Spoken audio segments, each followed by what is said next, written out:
Hello everyone, I am Priya and welcome back to Management Plus. In today's video, we will discuss about the meaning of crossing of checks and its type. Video शुरू करने से पहले अगर channel पे नए आए हैं तो सब्सक्राइब जरूर कीजिएगा, ऐसे ही और भी बहुत सी वीडियोस को देखने के लिए। और हाँ, वीडियो अगर पसंद आए ना तो लाइक जरूर कीजिएगा और कमेंट करके बताइएगा कि नेगोशिएबल इंस्ट्रूमेंट की आगे कौन सी टॉपिक चाहिए। चलो फिर आज की वीडियो स्टार्ट करते हैं।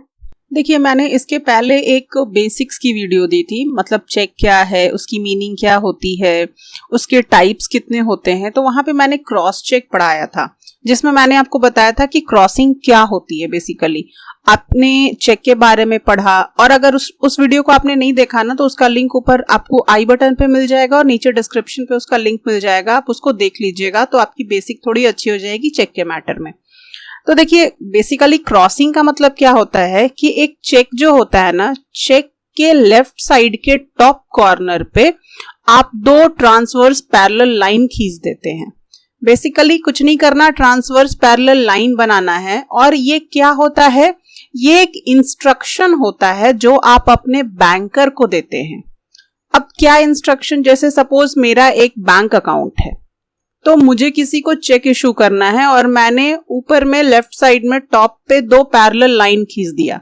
दैट मीन्स कि जब वो कोई पर्सन, मतलब जिसके नाम से वो चेक बनाया गया है, वो जब बैंक में डालेगा उस चेक को, तो उसको ओवर द काउंटर ये पैसे नहीं मिल जाएंगे, सीधे उसके बैंक अकाउंट में वो पैसा ट्रांसफर हो जाएगा। मतलब मैं जो अकाउंट होल्डर हूं वो बेसिकली क्या कर रही हूं, चेक में क्रॉस लगा करके अपने बैंकर को ये इंस्ट्रक्शन दे रही हूं कि देखो, ये जो पैसे जो लिखे गए हैं चेक के अंदर, उसको तुमको डायरेक्टली बैंक अकाउंट में ट्रांसफर करना है पेई के, ना कि उसको ओवर द काउंटर देना है। ठीक है, that is the meaning of crossing of check.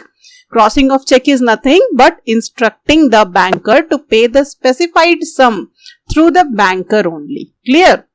Means the amount on the check has to be deposited directly to the bank account of the payee. Payee के payee मतलब जिसका नाम लिखा हुआ है चेक के ऊपर जिसको पैसे मिलने हैं, उसको कैश नहीं मिलेगा, डायरेक्टली उसके बैंक अकाउंट में ये पैसे डिपॉजिट हो जाएंगे। मतलब कि उसको इंस्टेंट कैश नहीं मिलेगा बैंक काउंटर पे। ठीक है, अगर चेक में क्रॉस डाला हुआ है तो मतलब ये क्या है, एक इंस्ट्रक्शन है जो अकाउंट होल्डर अपने बैंकर को देता है। ठीक है, तो बेसिकली ये क्रॉसिंग क्या होती है, क्रॉसिंग होती है कि दो ट्रांसवर्स पैरेलल लाइन ऊपर लेफ्ट साइड के टॉप में बनाया जाता है, चेक के फ्रंट में, बैक में नहीं, फ्रंट में। ठीक है, जिससे कि ये पता चल जाए कि ये क्या है, एक क्रॉस चेक है। अब देखिए टाइप्स ऑफ क्रॉसिंग। तो एक चेक को बहुत सारे तरीके से क्रॉस किया जाता है और इसी क्रॉसिंग के थ्रू बैंकर ये समझ पाता है कि फंड्स को किस तरीके से हैंडल करना है। ठीक है, बेसिकली ये जो क्रॉसिंग की जाती है ना, ये फ्रॉड से बचने के लिए किया जाता है कि जो पैसे हैं वो गलत हाथों में ना जाएं। Primarily, it ensures that fund must be transferred to the bank account only, not to encash it right away upon the receipt of the check. Crossing चाहे कैसी भी हो, किसी भी टाइप की क्रॉसिंग हो, क्रॉसिंग का मतलब ही है कि ओवर द काउंटर पैसे नहीं दिए जाएं, डायरेक्टली बैंक अकाउंट में ट्रांसफर किया जाए। वैसे क्रॉसिंग बहुत सारे टाइप की होती है। सबसे पहली देखिए क्या देखेंगे, जनरल क्रॉसिंग। ठीक है, जनरल क्रॉसिंग में आपको बहुत बारी आपको अलग अलग वीडियोस मिलेंगी, अलग अलग तरह के फीड्स मिलेंगे, तो वहां पे कभी आपको सीधे दो ट्रांसवर्स लाइन खींचा हुआ दिखेगा। ठीक है, कुछ भी अंदर लिखा हुआ नहीं, या फिर अंदर लिखा हुआ रहेगा एंड कंपनी, जैसे कि अभी आपको सामने स्क्रीन पे दिखाई दे रहा है एंड कंपनी, ऐसा लिखा हुआ दिखे, या फिर AND एंड कंपनी लिखा हुआ रहे। ठीक है, CO करके। ठीक है, तो इस तरीके से तीन तरह से आपको जनरल क्रॉसिंग की पिक्चर्स मिल सकती हैं, तो आपको कंफ्यूज नहीं होना है, तीनों का मतलब सेम ही होता है। अगर चेक के फेस पे दो ट्रांसवर्स पैरेलल लाइन खिंची हुई दिखे, सिंपली ये दो लाइन खिंची हुई दिखे टॉप कॉर्नर पे, मतलब ये अगर चेक है बड़ा सा तो कॉर्नर पे यहां पे ये दो पैरेलल लाइन खिंची हुई दिखे, सिर्फ लाइन दो खिंची हुई है तो भी ये जनरल क्रॉसिंग है, या फिर एंड को लिखा हुआ है तो भी ये जनरल क्रॉसिंग है, AND एंड को लिखा हुआ है तो भी ये जनरल क्रॉसिंग ही है। मतलब दो लाइन के बीच में अगर ये एंड को लिखा हुआ है या नहीं भी लिखा हुआ है ऐसा कोई वर्ड, तो ये जनरल क्रॉसिंग ही कहलाएगा। ठीक है, सिंपल क्रॉसिंग है, मतलब कि जो पेई का नाम दिया गया है उस नाम के व्यक्ति के बैंक अकाउंट में डायरेक्टली पैसे ट्रांसफर कर दिए जाए, ना कि ओवर द काउंटर दिया जाए। देखिए next, restrictive crossing. Restrictive crossing क्या होता है? When in between the two transverse parallel line, the word account pay is written across the face of the check. Account pay crossing भी इसको बोलते हैं और रेस्ट्रिक्टिव क्रॉसिंग भी बोलते हैं। मतलब ये जो ट्रांसवर्स लाइन हम बना रहे हैं ना, इन दोनों के बीच में क्या लिखा हुआ मिले? अकाउंट पे। ठीक है, तो ऐसे क्रॉसिंग को हम रेस्ट्रिक्टिव क्रॉसिंग बोलते हैं या फिर अकाउंट पे क्रॉसिंग भी बोलते हैं। मतलब कि in this case the check can be credited to the account of the stated person only, making it a non-negotiable instrument. ये क्या बन जाता है? non-negotiable instrument बन जाता है। ये चेक से जो पैसे जाएंगे वो सिर्फ और सिर्फ उसी व्यक्ति के अकाउंट में जाएंगे जिसका नाम और अकाउंट नंबर दिया गया होगा, डायरेक्टली उसके अकाउंट में जाएंगे। ठीक है, नेक्स्ट देखिए, स्पेशल क्रॉसिंग। स्पेशल क्रॉसिंग क्या होता है? A check in which the name of the banker is written. ऐसा चेक जहां पे जब हम क्रॉसिंग कर रहे हैं ना, तो उस क्रॉसिंग के बीच में हमने उस बैंक का नाम लिखा है जिनको ये पैसे जाने हैं। Across the face of the check in between two transverse parallel line with or without using the word negotiable. कभी कभी not negotiable, sorry, तो कभी कभी आपको not negotiable भी देखने को मिल सकता है या नहीं भी मिल सकता है, कंफ्यूज नहीं होना। अगर सिर्फ बैंक का भी नाम आपने दे दिया है, दैट मीन्स कि ये कैसी क्रॉसिंग है? स्पेशल क्रॉसिंग है।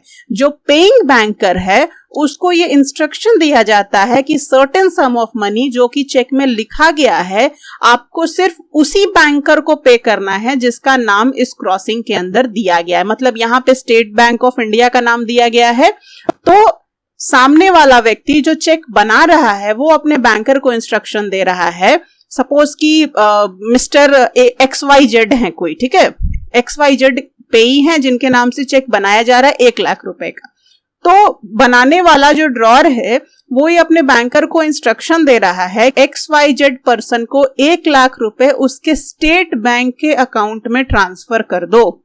XYZ का बहुत सारा बैंक अकाउंट हो सकता है, लेकिन यहाँ पे बिल्कुल स्पेशल इंस्ट्रक्शन दिया जा रहा है कि उसके स्टेट बैंक ऑफ इंडिया वाले अकाउंट में ही ये ट्रांसफर होना चाहिए। That is the meaning of special crossing. ठीक है, तो सिर्फ जिस बैंक का नाम मेंशन किया गया होगा ये चेक वहीं पे ऑनर्ड हो सकता है, अदरवाइज किसी और बैंक में नहीं हो सकता। अगर XYZ को पैसे विड्रॉ करने हैं चेक के थ्रू, तो सिर्फ और सिर्फ अपने स्टेट बैंक के शाखा में जाकर के ये चेक जमा करेंगे तो ही उनका पैसा इन कैश होगा। ठीक है, तो नॉन नेगोशिएबल या नॉट नेगोशिएबल ऐसा वर्ड दिखे और सिर्फ बैंक का नाम दिखे क्रॉसिंग के अंदर तो कंफ्यूज बिल्कुल नहीं होना, ये स्पेशल क्रॉसिंग ही होता है। देखिए आगे, नेक्स्ट है double crossing.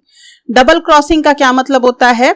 Double crossing is when a bank to whom the check is crossed specially further submit the same to another bank for the purpose of collection as its agent. In this situation, the second crossing should indicate that it is serving as an agent of the prior banker to whom the check was specially crossed. देखिए double crossing कुछ ऐसा दिखाई देता है। अगर suppose कीजिए कि आप मैं सपोज करो मैं एक ड्रॉर हूं और मैं एक चेक बना रही हूं और मुझे इस चेक को ना दिल्ली भेजना है। ठीक है, तो मैंने ये इंस्ट्रक्शन दिया अपने बैंकर को कि ये XYZ के स्टेट बैंक ऑफ इंडिया के अंदर वाले खाते में इसको ट्रांसफर कर दो। तो मैंने स्पेशल क्रॉसिंग बनाई, ऊपर में स्टेट बैंक ऑफ इंडिया दोनों ट्रांसवर्स लाइन के बीच में लिख दिया।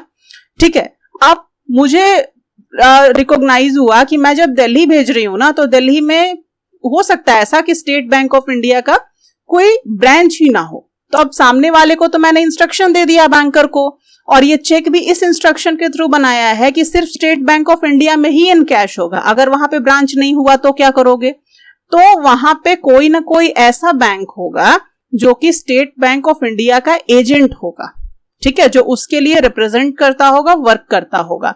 तो हम क्या करेंगे, स्टेट बैंक ऑफ इंडिया तो क्रॉसिंग में डालेंगे ही डालेंगे, साथ साथ उसके एजेंट बैंक का नाम भी लिख देंगे ताकि ये दोनों जगहों पे इनकैश हो सके। ठीक है, अगर ऐसी सिचुएशन है जहां पे आपने जिस बैंक का नाम लिखा है वो वहां पे अवेलेबल नहीं है, तो उसके एजेंट का भी आप नाम डालते हैं ताकि ये इंडिकेट कर सकें कि ये प्रायर बैंक का एजेंट है और यहां पे भी ये चेक इनकैश हो सकता है। That is the meaning of double crossing. ठीक है, क्लियर है। चलिए, तो क्रॉसिंग जो चेक पे क्रॉसिंग की जाती है ना, वो बेसिकली क्यों की जाती है, ये इंश्योर करने के लिए कि पेमेंट जो है वो सेफ हैंड में जाए। मतलब अगर सपोज मैंने एक ओपन चेक बना दिया, चेक दो तरीके का होता है ना, एक क्रॉस होता है, एक ओपन होता है, जो कि हमने टाइप में पढ़ा है। तो ओपन चेक जो होता है वो अगर और बियरर लिखा हुआ है तो किसी का भी गुम हुआ चेक मेरे को मिल जाएगा, मैं काउंटर पे चली जाऊंगी, मेरे को पैसे मिल जाएंगे। तो सेफ्टी है क्या? नहीं है, किसी को भी पेमेंट हो सकता है। लेकिन अगर हम क्रॉसिंग कर देते हैं तो हम एक सेफ्टी मतलब प्रिकॉशन ले लेते हैं कि हाँ, जिसके हाथ में जाएगा वो नहीं, जिसको मैं पेमेंट करना चाहता हूं या चाहती हूं उसी को ये पेमेंट मिले। इसी के लिए हम क्या करते हैं, चेक के अंदर क्रॉसिंग करते हैं। It is a well known mechanism used to protect the parties to the cheque by making sure that the payment is made to the right payee. ये क्या है, एक वेल नोन मैकेनिज्म है जो बेसिकली क्या करता है, इन्वॉल्व पार्टीज को प्रोटेक्ट करता है। जो चेक के अंदर इन्वॉल्व पार्टी हैं, ड्रॉअर और पेई जो हैं, उनको प्रोटेक्ट करता है कि सही इंसान को फाइनल पेमेंट जाए, किसी तरीके का रॉन्ग पेमेंट ना हो, किसी तरीके का कोई फ्रॉड ना हो। बेसिकली ये जो इंस्ट्रूमेंट है यानी कि जो चेक है उसको प्रोटेक्ट करने के लिए ये काम किया जाता है। अगर कोई क्रॉस चेक है उसको कोई चोरी भी कर ले तो वो उसके किसी काम का नहीं है, लेकिन अगर ओपन चेक है उसको अगर कोई चोरी कर ले तो वो उसके बहुत काम आ सकता है। इसीलिए हम क्या करते हैं, क्रॉसिंग करते हैं। So that's all about today's video. अगर वीडियो पसंद आया हो तो लाइक जरूर कीजिएगा, अपने फ्रेंड्स के साथ शेयर जरूर कीजिएगा। मिलते हैं नेक्स्ट वीडियो में, तब तक के लिए स्टे ट्यून्ड, बाय बाय।